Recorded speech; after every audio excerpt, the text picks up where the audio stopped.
안녕하세요. 오늘 저희와 함께 깊이 파고들 자료는요, 바로 한국의 민생지원금 지급 방식에 대한 분석입니다. 요즘 2차 신청 이야기도 나오면서 이제 단순히 뭐 줘야 하나 말아야 하나 이 문제를 넘어선 것 같아요. 어떻게 하면 이 민생지원금이라는 카드를 더 현명하게 쓸 수 있을지 같이 진지하게 탐색해 보겠습니다.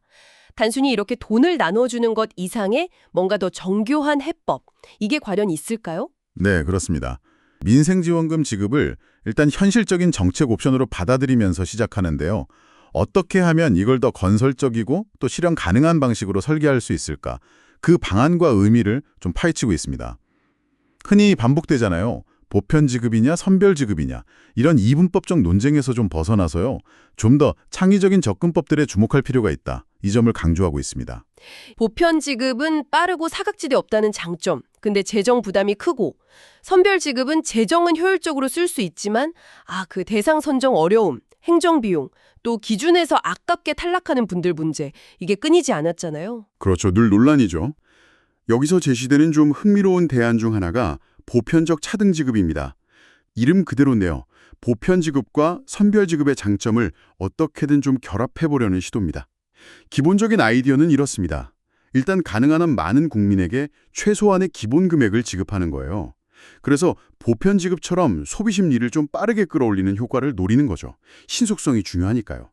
하지만 거기서 멈추는 게 아니고요. 동시에 소득 수준이 상대적으로 낮거나 아니면 이미 정부 복지 시스템으로 파악된 취약계층, 이런 분들에게는 추가적인 지원금을 더 얹어주는 방식입니다. 예를 들면 소득 상위 한 10% 또는 20% 정도를 제외한 대다수 국민에게 기본 지원금을 지급하고 기초생활수급자나 차상위 계층 같은 분들께는 추가 지원을 하는 거죠. 이런 식으로요. 그러니까 일단 넓게 쫙 지원해서 속도는 확보하되 좀 더 형편이 어려운 쪽에는 두텁게 지원한다. 근데요, 그 차등을 두려면 결국 또 소득 파악 문제나 기준 설정 문제가 생기지 않을까요? 이게 선별 지급의 어려움이 다시 나타나는 건 아닌지 좀 궁금한데요. 네, 좋은 지적이십니다. 당연히 그 부분을 고려하는데요. 핵심은 이거예요. 선별지급처럼 누가 가장 어려운가 이걸 아주 정밀하게 가려내려고 복잡하고 시간 걸리는 그런 새로운 조사나 신청 절차를 최소화하자는 겁니다. 대신에 이미 정부가 가지고 있는 과세 정보라든지 아니면 기존 복지 수급 자격 정보 이런 걸 최대한 활용하는 거죠. 그래서 상대적으로 좀 신속하고 저비용으로 차등 지급의 기준을 마련하자는 겁니다. 완벽한 선별은 아니더라도 대략적인 방향성을 가지고 재정을 좀 더 필요한 곳에 집중시키는 효과, 이걸 얻을 수 있다는 계산이죠. 완벽함보다는 좀 실현 가능한 효율성을 추구하는 접근이다. 이렇게 볼 수 있습니다. 알겠습니다. 하지만 역시나 가장 근본적인 질문으로 또 돌아가게 됩니다. 바로 재원 문제죠. 그렇죠. 돈 문제.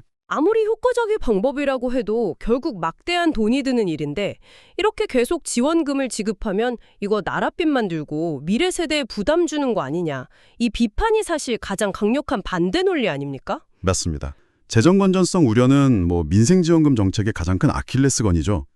이 분석 역시 이 문제를 그냥 외면하지 않고요. 지속 가능성을 확보하기 위한 방안들을 함시 제시합니다. 그중에서 특히 좀 주목할 만한 대안으로 고소득층 소득세 환수 방식이 언급됩니다. 고소득층 소득세 환수요. 그건 뭔가요? 개념은 이렇습니다. 일단 지원금 자체는 아까 말씀드린 보편적 차등 지급 방식이든 아니면 더 나아가서 전 국민에게 동일하게 지급하든 가능한 한 신속하게 지급을 합니다. 일단은 빨리 준다. 네. 왜냐하면 지급 단계에서 복잡한 선별 과정을 거치면 그만큼 시간하고 행정비용이 많이 드니까요. 그 대신에 다음에 소득세 정산 시점에 그때 칼을 빼드는 겁니다. 소득이 일정 기준 이상으로 높은 고소득층에 대해서는요. 작년에 지급받았던 그 지원금에 해당하는 금액만큼을 소득세로 추가 징수하는 방식입니다. 일단 주고 나중에 세금으로 돌려받는다. 와, 이거 상당히 파격적인 발상인데요. 이건 어떤 효과를 기대하는 겁니까? 그냥 처음부터 안 주면 되는 것 아닌가 하는 생각도 드는데요. 바로 그 지점이 이 아이디어의 핵심입니다. 언뜻 보면 좀 복잡해 보일 수 있는데요. 여기에는 행정효율성하고 실질적 재분배라는 두 마리 토끼를 잡으려는 의도가 숨어 있습니다. 지급 단계에서 복잡한 선별 절차를 생략하니까 행정비용과 시간을 크게 절약할 수 있죠. 그리고 사후에 이 소득세 시스템을 통해서 환수함으로써 결과적으로는 고소득층의 지원금 혜택에서 제외되는 효과, 즉 소득 재분배 효과를 달성하는 거죠. 이 방식의 진짜 노림수는 뭐냐면요. 지급 단계에서 발생하는 그 누구를 지원할 거냐. 이걸 둘러싼 정치적인 논란이나 사회적 갈등, 이걸 최소화하면서도 재정적으로는 선별 지급과 유사한 효과를 거두려는 시도다. 이렇게 해석할 수 있습니다. 물론 어느 소득 수준부터 환수할 거냐, 이 기준 설정에 대한 사회적 합의가 당연히 필요하고요. 또 정교한 세법 설계가 뒷받침되어야 한다는 과제는 남아 있습니다. 확실히 그 선별 과정의 비효율이나 갈등을 피하면서 재분배 효과를 노린다. 물론 말씀하신 것처럼 사회적 합의가 쉽지는 않겠지만요. 그렇죠. 또한 지원금의 전체 규모나 지급 횟수 자체를 아주 신중하게 결정해야 한다. 이 점도 강조합니다. 경제 상황을 면밀히 분석해서 정말 지원금이 필요한 시점인지, 또 필요하다면 어느 정도 규모가 적절한지 이런 걸 냉정하게 판단해야 한다는 거죠. 그리고 경기가 좀 회복세로 돌아선다 싶으면 지원 정책의 강도를 유연하게 조절하는 것. 이런 식으로 단기적인 처방이 아니라 좀 장기적인 재정 운영 계획의 틀 안에서 정책을 펴야 한다고 지적합니다. 무조건적인 지원이 아니라 경제 상황과 재정 여력을 다 고려한 전략적 판단이 필수적이다. 이 점을 분명히 하고 있습니다. 알겠습니다. 그 고소득층 환수라는 파격적인 아이디어랑 더불어서 신중한 규모 결정, 유연한 정책 운용이라는 원칙적인 부분까지. 그런데 이런 노력에도 불구하고 여전히 남는 비판이 있잖아요. 네. 민생지원금이 결국은 그거 언발의 오줌 누기 식의 임시 방편 아니냐. 그렇죠. 그런 비판 많죠. 당장의 소비 진작 효과는 있을지 몰라도 장기적인 성장 잠재력 키우는 데는 한계가 있다는 지적인데요. 이 지원금을 미래지향적으로 활용할 방법은 없을까요? 네. 즉 민생지원금을 단순히 단기적인 경기 부양책이나 소비 촉진 수단 이렇게만 볼 게 아니라 경제의 구조적 개선과 연결시키려는 노력이 필요하다는 점입니다. 구조적 개선이요? 네. 일회성 현금 살포의 한계를 넘어서 좀 장기적인 관점에서 경제의 기초 체력을 다지고 미래 성장 동력을 만드는 방향으로 이 지원금의 성격을 진화시켜야 한다. 이런 제안이죠. 구조적 개선과 연결한다. 구체적으로 어떤 방식들을 생각해 볼 수 있을까요? 이게 당장 돈이 급한 사람들 지원하는 거랑 구조 개선은 좀 다른 차원의 이야기 같은데요. 예를 들면요. 지원금을 소상공인들이 온라인 판매 채널을 구축한다거나 아니면 배달앱 시스템을 도입하거나 키오스크 같은 무인 주문 시스템 설치하는 거 이런 디지털 전환에 필요한 비용으로 사용할 수 있는 전용 바우처 형태로 지급하는 거죠. 디지털 전환 지원 바우처. 네. 이렇게 하면 단순한 매출 지원을 넘어서요. 소상공인들 스스로 경쟁력을 강화하고 변화하는 시장 환경에 적응할 수 있도록 실질적인 투자를 지원하는 효과를 거둘 수 있습니다. 또 다른 예시로는 특정 산업 분야나 지역의 구조적 문제 해결과 연계하는 방식입니다. 가령 탄소 중립 전환 과정에서 어려움을 겪는 중소기업들 있잖아요.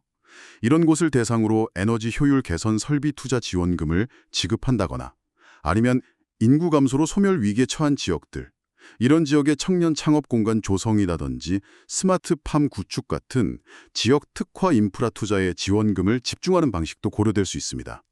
여기서 중요한 건 지원금의 성격을 단순 소비 지원에서 미래 투자로 전환하려는 시도라는 겁니다. 물론 당장의 생계 지원도 중요하지만 장기적으로 경제 전체 파이를 키우고 새로운 기회를 창출하는 방향으로 정책의 무게중심을 옮겨가야 한다. 이런 문제의식이 담겨 있습니다. 이렇게 설계한다면 민생지원금은 단순한 현금 살포가 아니라 우리 경제의 지속 가능한 성장을 위한 어떤 전략적 투자 수단으로 기능할 잠재력이 있다. 이런 분석입니다. 민생지원금 정책을 둘러싼 논의가 여러 차원으로 진화하고 있다는 생각이 듭니다. 처음에는 진짜 단순히 주느냐 마느냐 여기서 시작했잖아요. 그러다가 누구에게 얼마를 줄 거냐 이걸로 갔다가 이제는 어떤 방식으로 또 어떤 목적을 가지고 줄 거냐 훨씬 더 복잡하고 전략적인 차원으로 넘어가고 있네요.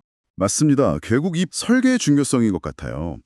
동일한 재원을 투입하더라도 누구에게 어떤 방식으로 또 어떤 목표를 가지고 전달하느냐에 따라서 그 정책의 효과와 의미는 정말 하늘과 땅 차이가 될 수 있거든요. 그렇죠. 잘 설계된 민생지원금은 어려운 시기에 국민들에게 실질적인 힘이 되어주는 동시에 침체된 내수 경제에 활력을 불어넣고 더 나아가서는 경제구조의 긍정적인 변화까지 이끌어낼 수 있는 그런 강력한 정책 도구가 될 수 있습니다. 중요한 것은 피상적인 찬반 논쟁을 넘어서는 좀 깊이 있는 고민과 합리적인 설계 노력이라고 할 수 있겠습니다.